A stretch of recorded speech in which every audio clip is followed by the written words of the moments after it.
नाशिकातल्या छत्रपती शिवाजी महाराजांच्या पुतळ्याच्या दुर्घटना विषयावर होती आणि त्यामध्ये अ, अतिशय झालेली घटना अतिशय दुर्दैवी आहे आणि मनाला अतिशय दुःख देणारी आहे. कारण छत्रपती शिवाजी महाराज हे आपलं महाराष्ट्राचं आराध्य दैवत आहे आणि नेव्हीने जो कार्यक्रम 6 महिन्यापूर्वी तिथे घेतला होता, तो पण एका चांगल्या भावनेने त्यांनी कार्यक्रम घेतला, त्याचं उद्घाटन झालं, लोकार्पण झालं.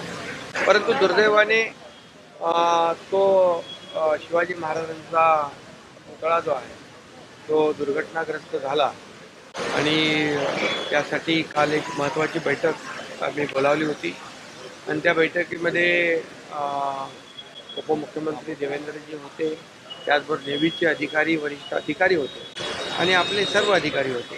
त्या बैठकीमध्ये सगळ्यात महत्त्वाचं म्हणजे एक 2 जॉईंट कमिटी आपण केल्या. एक जॉईंट कमिटीमध्ये पुतळा दुर्घटनाग्रस्त झाला त्याची चौकशी आणि कार्यवाही ही काय आहे, आणि दुसरी जी समिती आहे ती त्यामध्ये देखील आपले तज्ज्ञ असतील, ज्यांना शिवाजी महाराजांचा पुतळा बनवण्याचा अनुभव असेल, शिल्पकार असतील, IIT असेल, इंजिनियर आहेत, आर्किटेक्ट आहेत आणि नेव्हीचे अधिकारी असे मिळून दुसरी एक जॉईंट कमिटी केली आहे आणि त्या कमिटीच्या माध्यमातून दोन्ही कामं ही जी काही पॅरलल होती, कारण शेवटी शिवभक्तांच्या भावना तीव्र आहेत. लवकरात लवकर शिवाजी महाराजांचा पुतळा या ठिकाणी उभा राहिला पाहिजे ही भावना जनसामान्यांची आणि महाराष्ट्रातल्या तमाम जनतेची आहे.